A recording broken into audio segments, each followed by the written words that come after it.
सभी दोस्तों का स्वागत है study and grow YouTube platform पर। ये वीडियो रिलेटेड होगा भूगर्भीय समय सारणी से। जो आर एस मेंस का हमारा सिलेबस है, तो आर एस मेंस के संदर्भ में अपन देख रहे हैं। तो आर एस मेंस का जो पेपर नंबर 2 है, पेपर नंबर 2 है, उसकी इकाई 3 का भाग है, इकाई 3। और इकाई 3 में पृथ्वी विज्ञान, जिसमें हम भू विज्ञान और भूगोल दोनों को पढ़ते हैं। और इसमें जो विश्व वाला है उसमें एक टॉपिक दे रखा है भूवैज्ञानिक समय सारणी।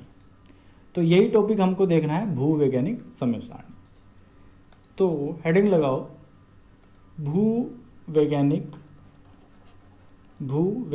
या भूगर्भीय समय सारणी भी इसको बोलते हैं। भूगर्भीय या भूवैज्ञानिक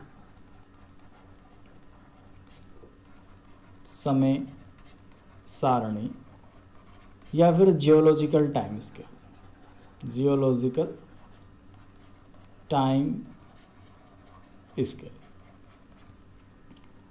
जो भी चीज़ यहाँ पे हम पढ़ेंगे वो बिल्कुल ऑथेंटिक होगा और आप बिल्कुल उनके नोट्स बनाइए और आराम से इसको पढ़िए। तो बिल्कुल अच्छे से इसको करेंगे और जो भी महाकल्प, कल्प, युग और शक जो इसमें पढ़ेंगे उनको आप अच्छे से समझते रहना और लिखते रहना।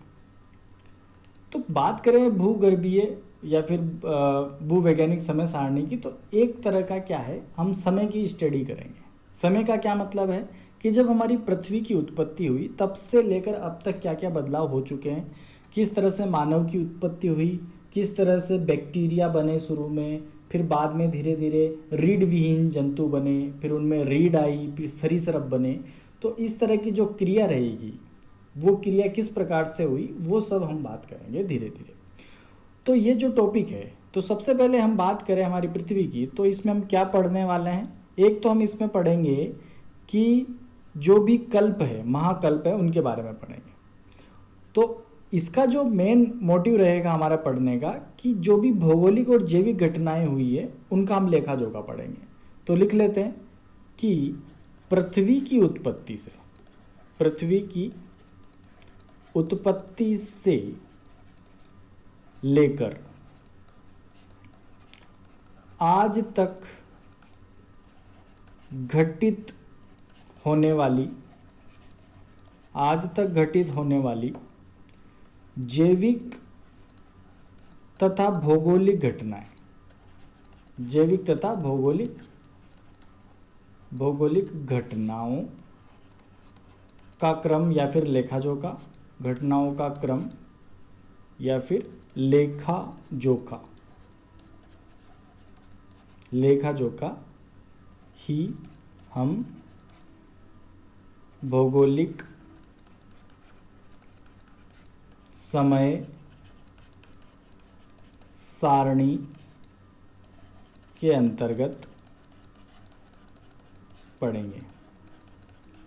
तो क्या पढ़ने वाले हैं हम, कि पृथ्वी की उत्पत्ति से अब तक जो भी बदलाव हुए हैं उनको हम पढ़ेंगे कि किस प्रकार से हुए और कौन से समय काल में क्या परिवर्तन आया, वो हम देखने वाले हैं। और पृथ्वी की उम्र की बात की जाए तो आज से लगभग 4.6 अरब वर्ष पूर्व हमारी पृथ्वी की उत्पत्ति मानी जाती है। तो हमारी पृथ्वी की वास्तविक उत्पत्ति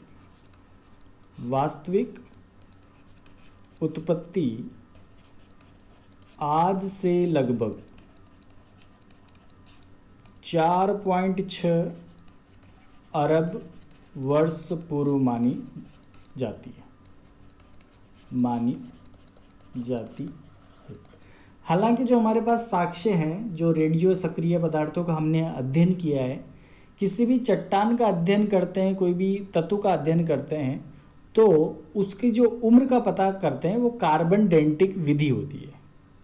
कार्बन डेटिंग विधि से उसका पता करते हैं कि ये चट्टान कितनी पुरानी होगी। तो लगभग 3.9 बिलियन वर्ष पूर्व, 3.9 अरब वर्ष पूर्व तक के हमारे पास साक्ष्य है और हम पृथ्वी की उत्पत्ति मानते हैं 4.6 अरब वर्ष पूर्व तक के। और बहुत सारे वैज्ञानिक हुए जिन्होंने रेडियो सक्रिय तत्वों का अध्ययन किया, और जैसे क्यूरी हुए, रदरफोर्ड हुए, उन्होंने पृथ्वी की आयु के बारे में बहुत सारी अनुमानित तथ्य भी हमें दिए।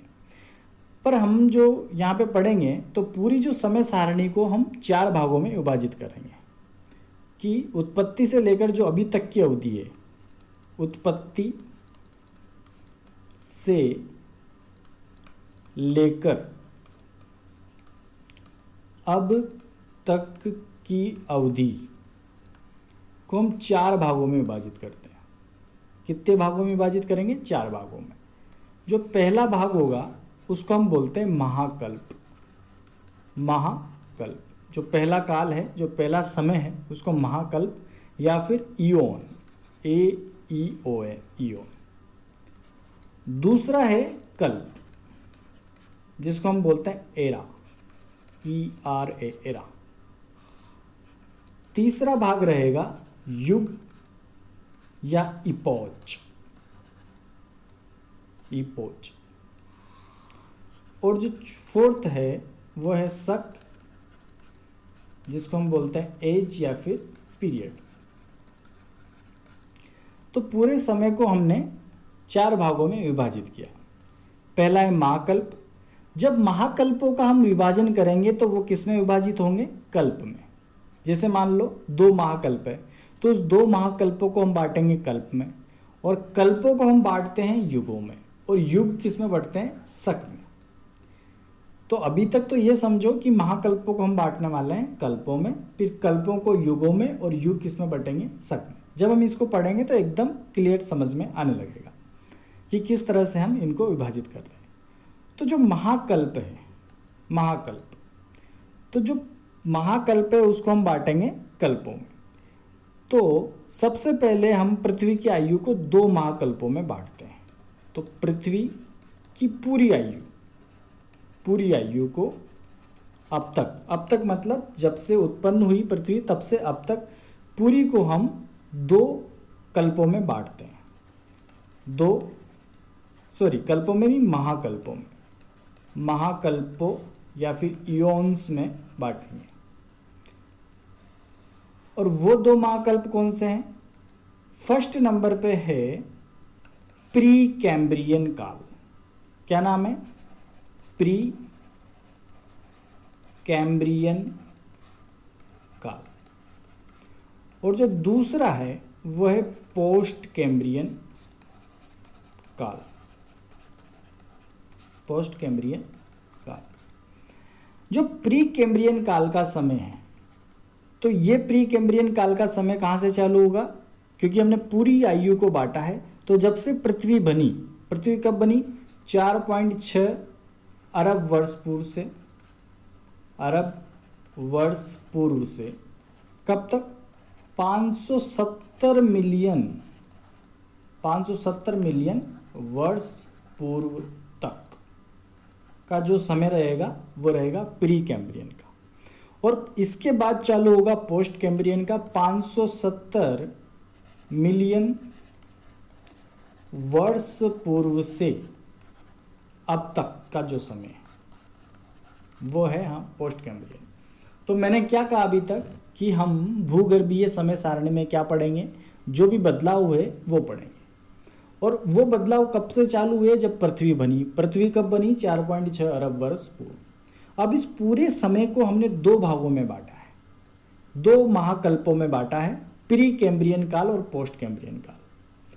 प्री कैम्ब्रियन काल का समय 4.6 अरब वर्ष पूर्व से 770 मिलियन वर्ष पूर्व तक है, और उसके बाद 770 से अब तक का समय है पोस्ट कैम्ब्रियन काल का।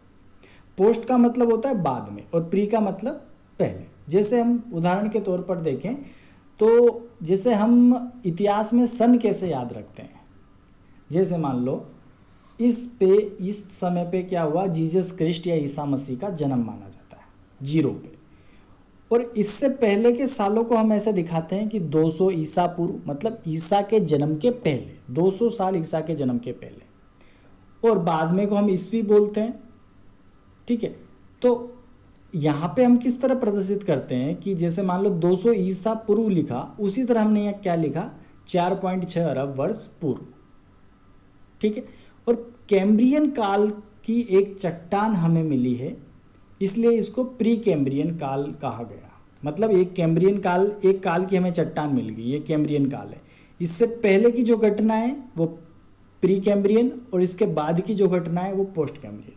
और जो कैम्ब्रियन शब्द है ये भी क्या है, अपने आप में एक जगह है जहाँ से वो चट्टान मिली थी जिसका कार्बन डेटिंग विधि से अध्ययन किया था। और वो जो कैम्ब्रियन जगह है वो है वेल्स में। कहाँ है वेल्स? वेल्स कहाँ है? अभी बात करें ब्रिटिश आइल्स में। अच्छा, मोटी मोटी बात करें तो जो ब्रिटेन है, ब्रिटेन जो ब्रिटेन है वो 3 द्वीप से मिलकर बना है। एक तो स्कॉटलैंड, और एक है वेल्स, और एक है इंग्लैंड। ये द्वीपीय देश है। तो वेल्स में एक जगह है कैम्ब्रियन। तो यहाँ कैम्ब्रियन से एक चट्टान मिली, एक चट्टान का टुकड़ा मिला यहाँ से। और उसका जब अध्ययन किया तो वो हमें पता चला कि लगभग कब का है, 570 मिलियन वर्ष पूर्व का है। तो वहाँ से हमने डिसाइड किया कि अब इसको काल को हम नाम देंगे कैम्ब्रियन काल। और उस कैम्ब्रियन काल के जो पहले का स्टडी हम करते हैं तो प्री कैम्ब्रियन में आ जाता है, और बाद के स्टडी को हम पोस्ट कैम्ब्रियन बोलते हैं। तो हमने क्या देखा कि हमने महाकल्प को प्री कैम्ब्रियन और पोस्ट कैम्ब्रियन में बांट दिया। अब प्री कैम्ब्रियन को हम किस में बांटेंगे? कल्पों में, क्योंकि महाकल्प को किस में बांटते हैं? कल्पों में। तो ये 2 महाकल्प हो गए। अब इनके बारे में अंदर कल्प हम पढ़ेंगे। तो हेडिंग लगाओ कि प्री कैम्ब्रियन,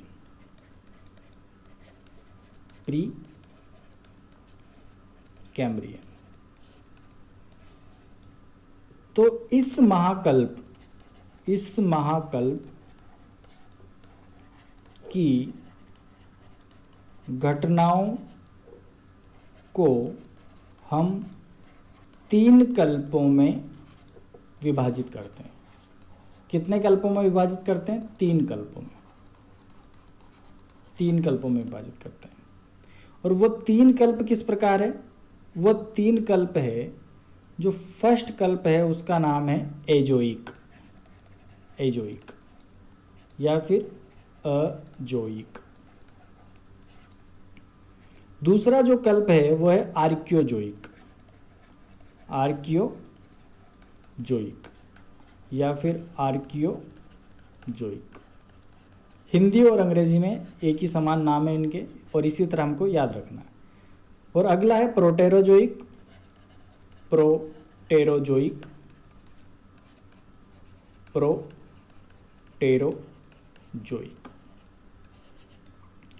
जो जोइक का मतलब होता है जीवन। जोइक का क्या मतलब होता है? जीवन। और जीवन के आगे अ लग गया, मतलब इस समय जीवन की उपस्थिति नहीं थी। अब बात करें तो पहले जो हमारी जो धरती थी शुरू के फेज में, जब ये बहुत गर्म हुआ करती थी, एकदम आग का गोला थी। तो जब आग का गोला धीरे धीरे वायुमंडल उस टाइम था नहीं, अब जब अंतरिक्ष में तैरता रहा ये काफ़ी समय तक, तो ऊपरी परत इसकी ठंडी होने लगी। जैसे मान लो ये आग का गोला है, ये पूरा आग का गोला है धधकता हुआ, ठीक है, जिसकी कोई सतह भी नहीं है। ये एक तरह से बहुत इस तरह का आग का गोला है। अब धीरे धीरे इसकी, क्योंकि बाहर जो सबसे ऊपरी सतह है वो सबसे पहले ठंडे होने लगेगी, क्योंकि ये बाहर के वातावरण के कांटेक्ट में है। तो ये ऊपर वाली परत धीरे धीरे ठंडी हो रही थी। अब मान लो ये ऊपर वाली परत ठंडी हो रही है, तो अंदर तो फिर भी गर्म लावा है, क्योंकि बहुत गर्म पिंड है। तो जो अंदर का लावा है इसको फोड़कर बाहर आएगा, तो जगह जगह से पृथ्वी के ऊपर बहुत सारे ज्वालामुखी विस्फोट भी होने लगे। और यहाँ पर इतना अधिक तापमान था कि यहाँ पर जीवन की उपस्थिति उस समय संभव ही नहीं थी। तो ऊपर की परत जैसे ठंडी हो रही थी, पर अंदर का जो गर्म लावा था, क्योंकि तापमान बाहर निकलना है, तो बाहर कैसे निकलेगा? इस धरती को फोड़ कर निकलेगा। तो बहुत सारे ज्वालामुखी धीरे धीरे बनने लगे। तो बहुत सारे ज्वालामुखी इस समय बनने लगे, और ऐसा माना जाता है कि एक कोई पिंड आके इससे टकराया। किस कालखंड में हम बात करें? अजोइक कालखंड में। अजोइक कालखंड में कोई पिंड इससे आके टकराया, और इसका जो कुछ पार्ट है वो जो हमारी जो पृथ्वी है इसका कुछ पार्ट निकल के दूर चला गया। तो उसी से किसका निर्माण माना जाता है? चंद्रमा का निर्माण माना जाता है। तो प्रश्न यहाँ पर है कि अजोइक काल में भले ही जीवन की उत्पत्ति संभव नहीं हुई हो, पर उस समय चंद्रमा की उत्पत्ति हुई थी। कौन से कालखंड में? अजोइक कालखंड। तो हेडिंग लगाओ अजोइक कालखंड, एजोइक या फिर अजोइक या फिर एजोइक। तो इस कालखंड की मुख्य विशेषता क्या हो गई कि इस काल अवधि में पृथ्वी के निरंतर ठंडे होने से किसका विकास हो रहा है? निरंतर ठंडा होगा तो बाहर की जो भू प्रॉपर्टी है इसका विकास होगा। तो भू पृष्ठ का विकास हो रहा था। किसका विकास हो रहा था? भूपृष्ठ का विकास हो रहा था। और तापमान काफी अधिक था। पृथ्वी का तापमान उच्च होने के कारण जीवों की उत्पत्ति के अनुरूप नहीं था। हमने क्या बात करी कि भू प्रॉपर्टी आसपास की ठंडी हो रही है और ठंडी हो रही है, पर फिर भी तापमान इतना अधिक है कि यहाँ पर कोई जीव पनप नहीं सकता। उसके साथ साथ एक विशालकाय पिंड इससे टकराया कि किसी एक विशालकाय उल्का पिंड के प्रहार से चंद्रमा की उत्पत्ति हुई। तो चंद्रमा की उत्पत्ति हो चुकी है कौन से कालखंड में? अजोइक कालखंड में। तो हमने एक बात देखी थी कि जो प्री कैम्ब्रियन काल था ये था 4.6 अरब वर्ष पूर्व, 4.6 बिलियन वर्ष पूर्व से 570 मिलियन वर्ष पूर्व तक का ये कालखंड माना जाता है। तो इसी कालखंड को हमने किस में बांटा है? 3 कल्पों में विभाजित किया है। तो ये जो कालखंड है कब से चालू होएगा? 4.6 बिलियन से 3.8 बिलियन या फिर अरब वर्ष पूर्व। और ये 3.8 से 2.2 तक ये चलेगा और 2.2 से 570 मिलियन वर्ष पूर्व तक ये तीसरा कालखंड चलेगा। तो इस तरह से इस पूरे कालखंड को हमने 3 भागों में विभाजित कर रखा है। अजोइक चला 4.6 से 3.8 और आर्कियोजोइक जो कालखंड है वो 3.8 से 2.2 और 2.2 से 570। अब इन तीनों कालखंड इसलिए महत्वपूर्ण है क्योंकि ये प्रारंभिक स्थिति है और प्रारंभिक स्थिति में किस तरह से हमारे आसपास, क्योंकि उस समय वायुमंडल भी नहीं था और अभी तो क्या है कि जो बाहर से उल्का पिंड आके हमारी पृथ्वी पर तक आ नहीं पाता क्योंकि वायुमंडल में ही जल के राख हो जाता है।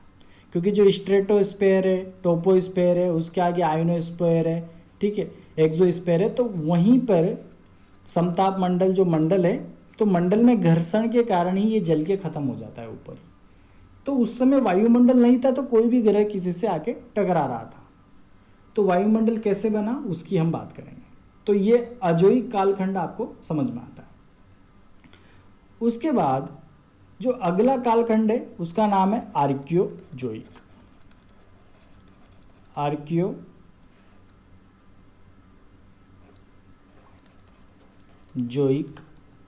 कल्प या फिर आर्कियोजोइक। अब हमने बात की कि जो पृथ्वी है उसका भूपृष्ठ धीरे धीरे क्या हो रहा है? ठंडा हो रहा है। अब भूपृष्ठ ठंडा हो रहा है इसका मतलब हमने ये बात करी थी कि ऊपरी सतह तो ठंडी हो जाएगी पर अंदर क्या है? गर्म लावा भरा पड़ा है और गर्म लावा है तो वो कैसे बाहर आएगा? वो ज्वालामुखी के रूप में बाहर आएगा। और जैसे ही ज्वालामुखी के रूप में बाहर आएगा, जो पृथ्वी के अंदर का जब मैग्मा बाहर आया, क्या बाहर आया? मैग्मा, क्योंकि अंदर जो तरल पदार्थ है उसको हम मैग्मा कहते हैं। तो मैग्मा जब बाहर आया तो इसके साथ साथ कार्बनिक तत्व भी बाहर आए। कार्बनिक तत्वों के साथ साथ जो सल्फर के तत्व थे, सल्फ्यूरस जो तत्व थे वो भी बाहर आए। उसके साथ नाइट्रोजन जो थी, नाइट्रोजन वो भी बाहर आई। तो इस तरह से ऐसी गैसें बाहर आने लगी। और जब गैसें बाहर आएगी तो अब यहाँ पर एक चीज़ देखो कि अभी भी ऑक्सीजन तो नहीं है, और जीवन के लिए ऑक्सीजन चाहिए। तो अभी यहाँ पर भूकंपीय क्रियाएं चल रही हैं, और भूकंपीय क्रियाओं के कारण ये हुआ कि भूकंप में एक और चीज़ निकलती है, जल वाष्प। जल वाष्प अब जो काफ़ी समय तक जब ज्वालामुखी क्रियाएं होती रही और काफ़ी सारी कार्बनिक गैसें बाहर आती रही, तो धीरे धीरे करके जब तापमान ठंडा होने लगा, तो जो जलवाष्प ठंडी हुई तो इससे बादलों का निर्माण हुआ, और ऐसे घने बादल छा गए आसपास। पृथ्वी के आसपास बहुत सारे घने बादल छा गए, और इतने घने बादल छा गए कि कई वर्षों तक सूर्य नहीं दिखाई दिया। इतने घने बादल छा गए, और बादल इतने अधिक घने थे कि घनी वर्षा होने लगी, और लगातार कई सालों तक लगातार वर्षा होती रही। किस काल की बात कर रहे हैं हम? आर्कियोजोइक काल की। क्या बात की हमने कि जो अंदर का मैग्मा बाहर आया उससे गैसें बाहर आई, और गैसों के साथ जल वाष्प भी बाहर आई। तो जल वाष्प क्या है? जब संघनित होगी, जब टेम्परेचर थोड़ा कम होगा तो किसका रूप ले लेगी? बादलों का रूप ले लेगी। और जब बादल बहुत अधिक हो जाएंगे तो काफ़ी वर्षों तक बादल वर्षा करते रहे, और जो जहाँ पर ज्वालामुखी के कारण जो संरचनाएं बनी, जैसे मान लो कहीं पर गर्त बने, तो उन गर्तों में धीरे धीरे क्या है? पानी भरने लगा, और पानी भरने लगा तो वो जो आरंभिक सागरों का निर्माण माना जाता है। अब ऐसा माना जाता है कि जिस तरह से यहाँ पर जल की उपस्थिति आ गई, क्योंकि हवा जो वर्षा काफ़ी अधिक हो रही थी। अच्छा, कुछ जो वैज्ञानिक है वो ये भी मानते हैं, कुछ खगोलवेत्ता ये भी मानते हैं कि एक ऐसा उल्का पिंड आके पृथ्वी से टकराया जो जल युक्त था।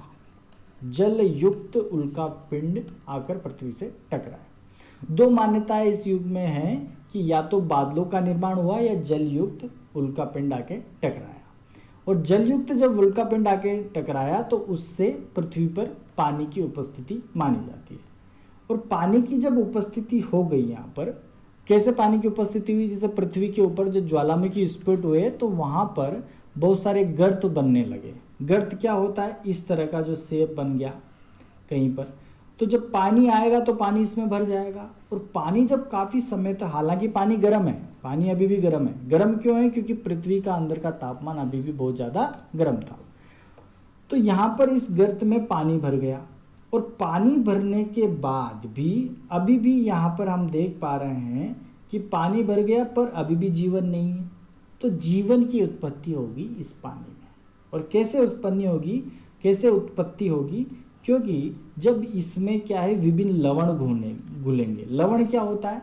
लवण होते हैं जैसे पृथ्वी के अंदर के ही कुछ पदार्थ, जैसे पृथ्वी के अंदर कार्बनिक पदार्थ है, ठीक है, कार्बनिक पदार्थ है, सल्फ्यूरस पदार्थ है, तो यही मिलेंगे इसमें और यही लवणों का निर्माण करेंगे। और लवणों का निर्माण करते करते धीरे धीरे अमीनो एसिड्स इसमें बनने लगेंगे।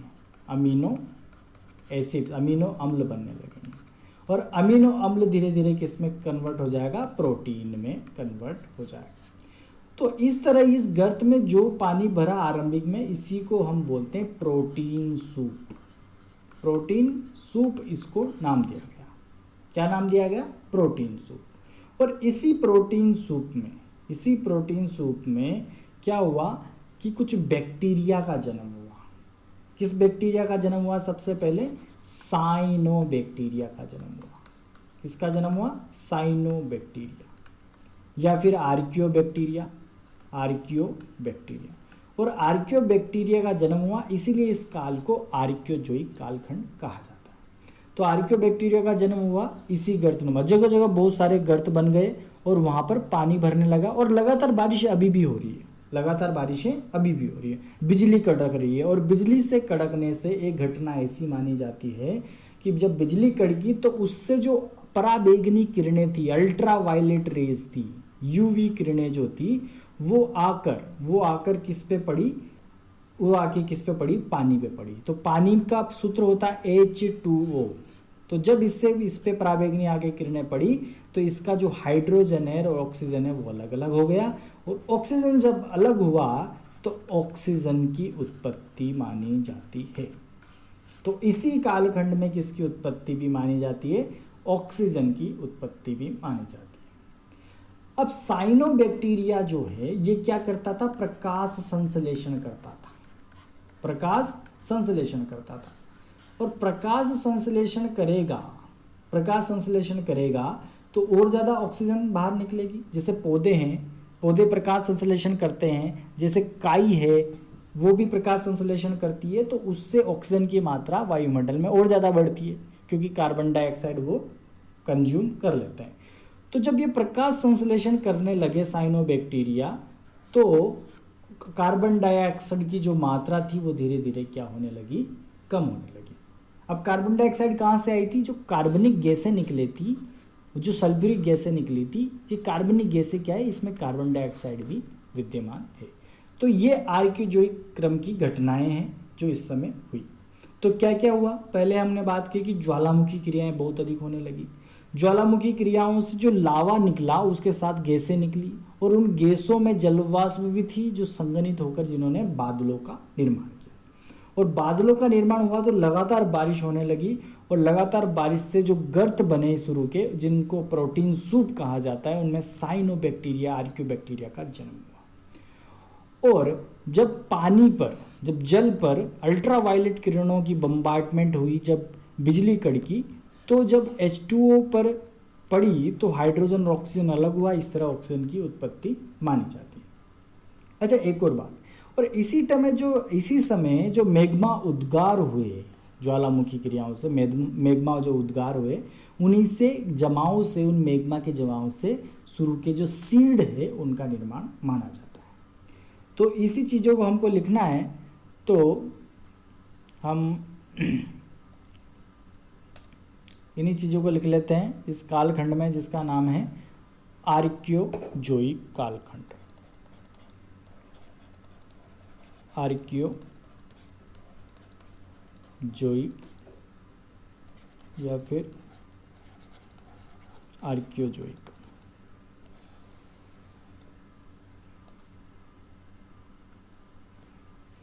तो इसमें क्या लिखेंगे, जो पहला बिंदु है वो लिखेंगे कि 3.8 बिलियन वर्ष पूर्व से 2.2 बिलियन या फिर अरब वर्ष पूर्व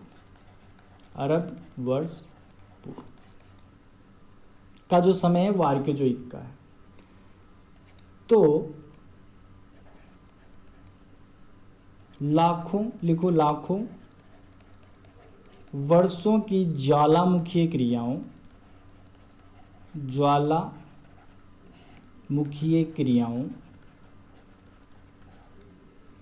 से निकलने वाली गैसों,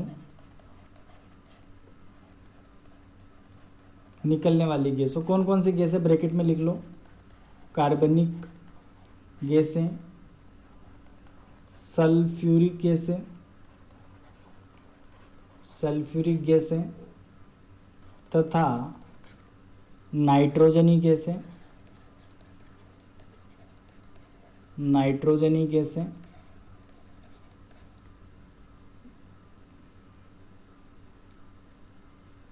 गैसों के निकलने से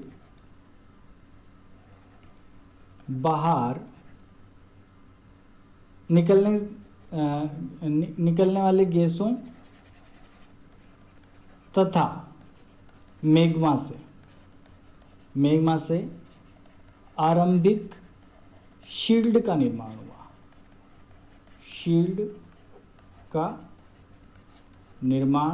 हुआ।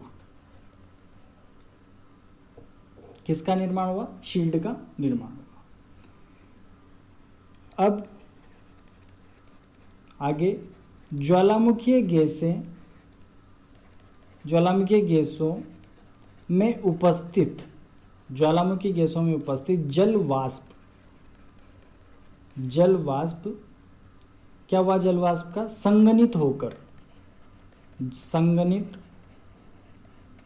होकर बादलों का निर्माण करती है, जिनके द्वारा हजारों वर्षों तक लगातार भारी वर्षा, प्रचंड वर्षा की गई। तो ज्वालामुखी क्रिया से गैसें निकली, मेघमास से सीड का निर्माण हो गया, और जो गैसें हैं, जो गैसों में जलवाष्प जो उपस्थित है, उससे किसका निर्माण हो गया? बादलों का निर्माण हो गया, जिससे लगातार क्या हो रही है? बारिश हो रही है। और जो बारिश का जो जल है, बारिश का जल गर्त क्षेत्रों में, गर्त क्षेत्र किस प्रकार के होते हैं? इस प्रकार के प्याले नुमा। जैसे हमारे राजस्थान में प्याले, अपने राजस्थान में प्याले झीलें जो होती है, वो प्याले झीलें कैसे बनती है? जब जो रेगिस्तान है वहाँ पर जब धोरे बनते हैं, तो धोरे का जो नीचे वाला गर्त वाला क्षेत्र होता है, यहाँ पर पानी भर जाता है, तो इसी को हम प्याला झील बोलते हैं। तो बारिश का जल गर्त क्षेत्रों में एकत्रित होने से आरंभिक सागरों की उत्पत्ति हुई, और आरंभिक जो सागर थे, आरंभिक सागरीय जल गर्म होने के साथ साथ विभिन्न लवणों एवं प्रोटीन तत्वों से युक्त था।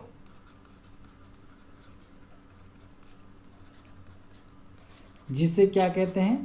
प्रोटीन सूप कहा जाता है, जिसे प्रोटीन सूप कहा जाता है। तो प्रोटीन सूप बन गया। अब प्रोटीन सूप के बाद क्या हुआ? ऑक्सीजन की उपस्थिति हो जाएगी। कैसे उपस्थिति हो जाएगी? क्योंकि प्रोटीन सूप में पहले क्या उत्पन्न होंगे? साइनोबैक्टीरिया। साइनोबैक्टीरिया के बाद हमने बात करी थी कि पराबैंगनी किरणें, जो अल्ट्रावायलेट रेज है, उनके प्रहार से प्रथम ऑक्सीजन अस्तित्व में आएगी, और इस प्रोटीन सूप में किसका निर्माण होगा? साइनोबैक्टीरिया का।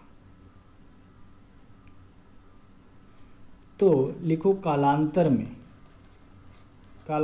में इस गर्म जल में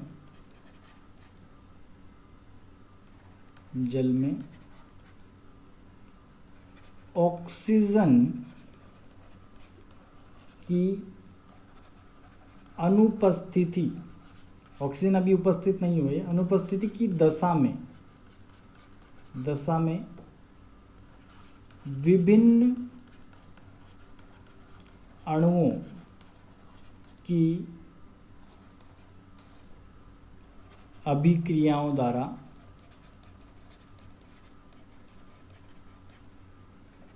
पृथ्वी में प्रथम जीव, कौन थे प्रथम जीव? साइनोबैक्टीरिया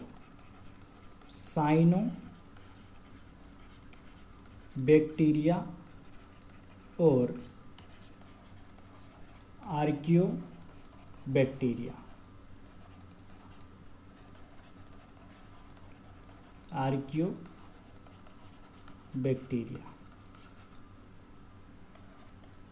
अस्तित्व में आया।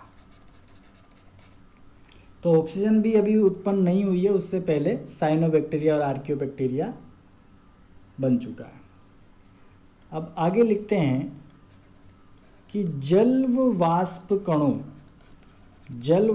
कणों पर यूवी किरणों, अल्ट्रा वायलेट अल्ट्रावायलेट किरणों के प्रहार से क्या ऑक्सीजन अस्तित्व में आई, ऑक्सीजन अस्तित्व में आ गई। साथ ही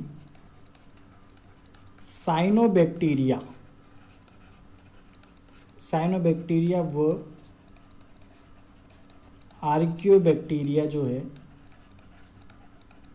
वो क्या करने लगे, प्रकाश संश्लेषण की क्रिया करने लगे। प्रकाश संश्लेषण की क्रिया से ऑक्सीजन की वृद्धि होने लगी, क्योंकि प्रकाश संश्लेषण की क्रिया करेंगे तो उसमें ऑक्सीजन की वृद्धि होती है और कार्बन डाइऑक्साइड की क्या होती है, कमी होती है, तथा कार्बन डाइऑक्साइड की मात्रा में कमी आने लगी। जैसे पौधे हैं, जैसे पौधा है तो पौधा पत्तियों में जो उसके पोर्स होते हैं, जो स्टोमेटा होते हैं, वहाँ से क्या CO2 को वो लेता है और ऑक्सीजन छोड़ता है, और उस ऑक्सीजन को अपन लेते हैं और मानव CO2 छोड़ता है। तो इस तरह से साइकिल चलता रहता है। तो हमें जीने के लिए प्राणवायु जो है क्या है, हमारी ऑक्सीजन है। जैसे अभी हमने बात की थी कोरोना में, तो कोरोना में क्या महत्वपूर्ण ऑक्सीजन की सिलेंडरों की कितनी बड़ी तादाद में कमी आ गई थी, और इनको कैसे क्रायोजेनिक चैम्बर्स में रखना पड़ रहा था, इतनी सुरक्षित रखना पड़ रहा था प्राणवायु की।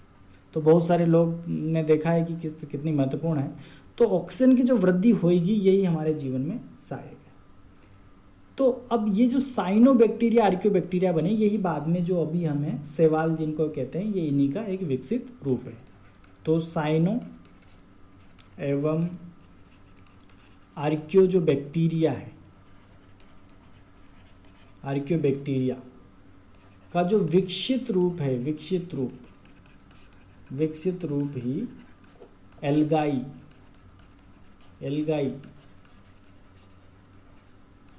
या फिर जिसको हम शैवाल भी बोलते हैं, शैवाल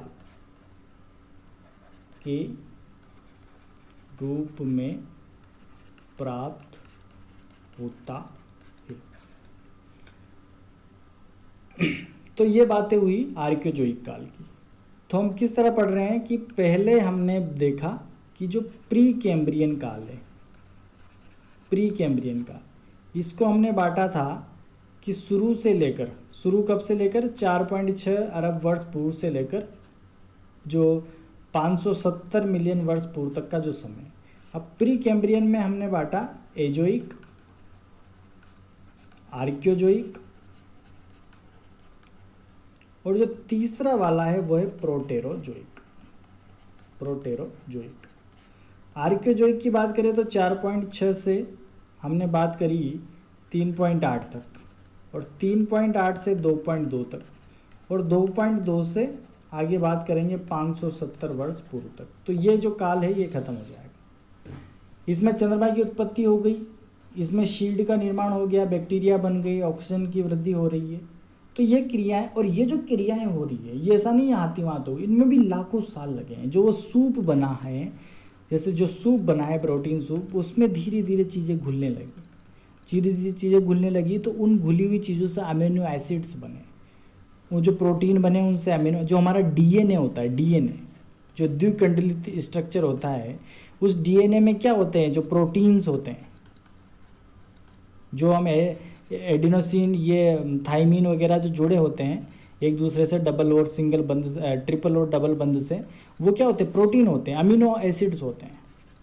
तो हमारा जो मूल जो हमारी प्रकृति है वो प्रोटीन की है, अमीनो एसिड्स की है। तो वही सबसे पहले यहाँ पर बनने लगे थे। तो ये हमने बात करी। अब थर्ड जो हमारा कल्प बचता है जिसको हम बोलते हैं प्रोटेरोजोइक।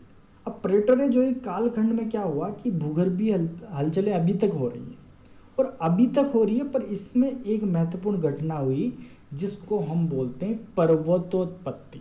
मतलब पर्वतों का उत्पत्ति इस काल में होने लगा। अच्छा, पर्वतों की उत्पत्ति कैसे होगी कि जब, क्योंकि इस तरह के गर्त पहले बन चुके हैं, इस तरह के गर्त पहले बन चुके हैं। अब जब गर्त बन चुके हैं तो इन गर्तों में धीरे धीरे क्या है, अवसाद का जमा होने लगा। ये गर्त है, इसके अंदर किसका जमा होने लगा, अवसाद। इसके अंदर अवसादों का जमाव होने लगा। अवसाद क्या होते हैं, जो पानी के द्वारा बहे लाए जाने तलते हैं, धीरे धीरे इसमें जम जाते हैं। और जो अवसादों का इसमें जमाव होने लगा, तो जब इस पर बल लगेगा दोनों तरफ से, जो पृथ्वी की अंतर्जात शक्तियाँ इस पर बल लगाएगी, जब चट्टानें खिसकेगी, तो क्योंकि ज्वालामुखी विस्फोट लगातार हो रहे हैं, और जब ज्वालामुखी जब विस्फोट होता है तो आसपास का जो क्षेत्र है वे उसमें काफ़ी बल लगता है। और बल लगता है तो जब ये दोनों एक दूसरे को धक्का देंगे तो बीच में किसका निर्माण होगा, पर्वतों का निर्माण होगा। तो ये बन गए पर्वत। तो इसी घटना को बोलते हैं पर्वतोत्पत्ति, ओरोजेनी। तो जो प्रोटेरोजोइक कालखंड है, इसमें लगातार घटनाएं होती रही किसकी, पर्वतोत्पत्ति की। और इसी जो पर्वतोत्पत्ति की जो घटनाएं, पर्वतीकरण की जो घटनाएं हैं, इसको बोलते हैं धारवाड़ियन पर्वतोत्पत्ति या फिर प्री कैम्ब्रियन ओरोजेनी। तो वही हमें लिखना है। और धीरे धीरे यहाँ पर ऑक्सीजन की मात्रा निरंतर बढ़ रही है। तो अगला जो कालखंड रहेगा हमारा, उस कालखंड का नाम है प्रोटेरोजोइक।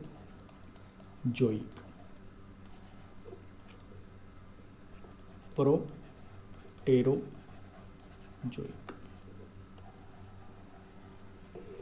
तो प्रोटेरोजोइक कालखंड में लिखो कि लगातार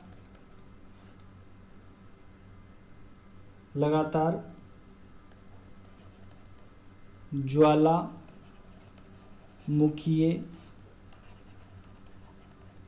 क्रियाएं इस काल में भी होती रही तथा ऑक्सीजन की O2 जो प्राणवायु है की निरंतर वृद्धि होती रही। तो ऑक्सीजन की निरंतर वृद्धि होती जा रही है। और साथ में जो भूगर्भीय हलचलें हुई, किसकी, कौन सी हलचलें हुई, भूगर्भीय हलचलें। तो भूगर्भीय हलचलें का क्या मतलब है कि जो अंदर का मैग्मा है वो भूगर्भीय हलचलों से बाहर आ रहा था, और भूगर्भीय हलचलों से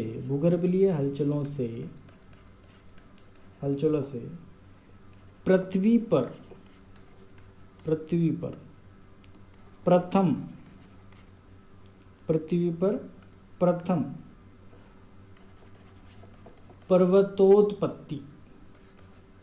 पर्वतोत्पत्ति या फिर पर्वतीकरण। हालांकि जो करण शब्द है, जो किसी शब्द के आगे करण आ जाता है, वो किसी क्रिया को शो करता है कि जी एक क्रिया जो पहले हो गई है वो लगातार हो रही है। जैसे ऑक्सीजन जो है, तो ये ऑक्सीजन लगातार बनता जा रहा है, तो इस क्रिया को हम करण के माध्यम से शो करते हैं। पर यहाँ पे आपकी सुविधा के लिए मैं लिख देता हूँ कि हालांकि इसका ओरिजिनल नाम पर्वतोत्पत्ति है, पर कुछ पुस्तकों में पर्वतीकरण लिखा हुआ है। तो ये प्रथम पर्वतीकरण या पर्वतोत्पत्ति या फिर अंग्रेजी में ओरोजेनी की घटना हुई, जिससे, किससे, इस घटना से, पर्वतोत्पत्ति की घटना से बहुत सारी पहाड़ियों का निर्माण हुआ। उसमें जो महत्वपूर्ण है, जिससे अरावली, पूर्वी घाट की पहाड़ियां तथा सतपुड़ा की पर्वत श्रेणियां अस्तित्व में आई।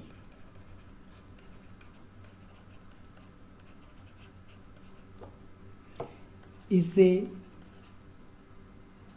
धारवाड़ियन धारवाड़ियन पर्वतोत्पत्ति या फिर प्री कैम्ब्रियन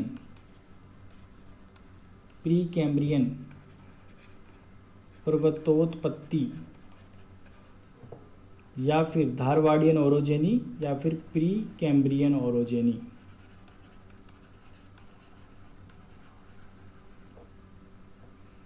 कहा जाता है। तो पर्वतोत्पत्ति की ये पहली घटना है जिसको हमने बोला धारवाड़ियन पर्वतोत्पत्ति। तो प्रश्न यहाँ पे 2 नंबर का ये भी आ सकता है कि धारवाड़ियन ओरोजेनी का कालखंड को समझाइए। तो प्रोटेरोजोइक कालखंड में लगातार ज्वालामुखीय क्रियाओं से, भूगर्भीय हलचलों से जो पर्वतों का निर्माण हुआ, आरंभिक पर्वतों का, जिसके उदाहरण क्या है, अरावली, पूर्वी घाट और सतपुड़ा है, इसी को धारवाड़ियन पर्वतोत्पत्ति कहा जाता है या फिर प्री कैम्ब्रियन पर्वतोत्पत्ति कहा जाता है। ठीक है, अब यहाँ पे हमने बात करी थी कि ऑक्सीजन की वृद्धि हो रही है, लगातार ज्वालामुखी क्रिया हो रही है और साथ में ऑक्सीजन की वृद्धि होगी तो प्रकाश संश्लेषण की क्रिया लगातार हो रही है, तो धीरे धीरे क्या है, यहाँ पर जीवों की उत्पत्ति भी अब धीरे धीरे चालू हो जाएगी। अच्छा, जो अवसाद भरे थे इनसे किसकी उत्पत्ति हुई, पर्वतों की उत्पत्ति हुई। तो इस तरह जो हमारा जो कालखंड है, कौन सा कालखंड, प्री कैम्ब्रियन। हमने महाकल्प को बांटा प्री कैम्ब्रियन एकदम याद हो जाना चाहिए, और फिर पोस्ट कैम्ब्रियन। तो प्री कैम्ब्रियन को हमने 3 भागों में बांटकर 3 कल्पों में बांटा। पहला था एजोइक, दूसरा था आर्कियोजोइक और तीसरा था प्रोटेरोजोइक।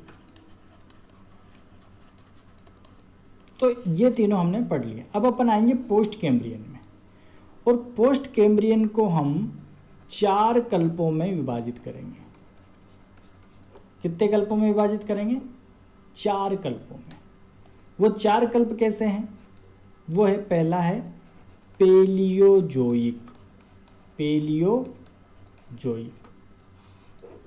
दूसरा है मेसोजोइक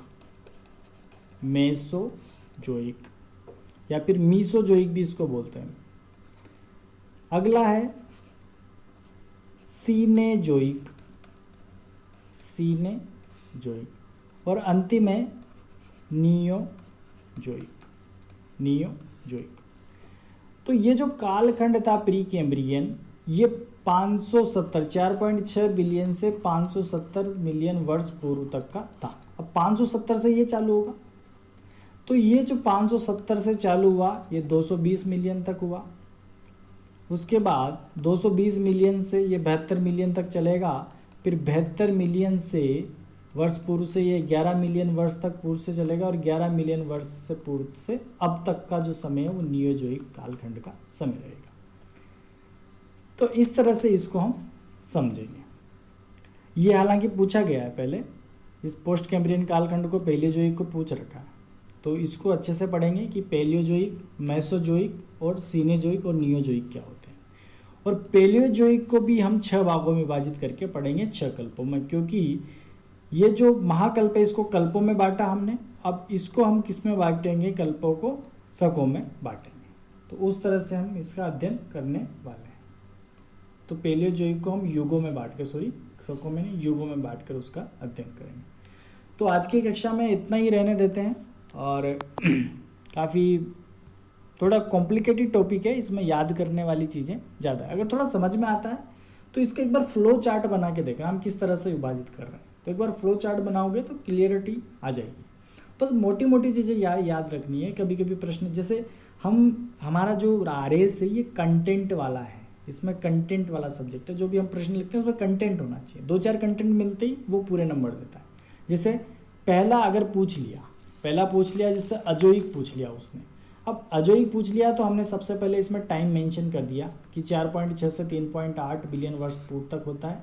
चंद्रमा की उत्पत्ति इस काल में हुई थी, भूपृष्ठ की उत्पत्ति हो रही थी, और साथ में क्या है कि यहाँ पर ज्वालामुखी जीव की उत्पत्ति नहीं हुई थी, इसलिए इसको अजोइक कहते हैं। तो 4-5 पॉइंट उसको मिल जाएंगे तो वहाँ पर वो नंबर दे देगा। तो कंटेंट लिखने की कोशिश करो, प्रैक्टिस करने की प्रैक्टिस करो इनकी। तो बाकी चीज़ें हम नेक्स्ट क्लास में करेंगे। थैंक यू, धन्यवाद।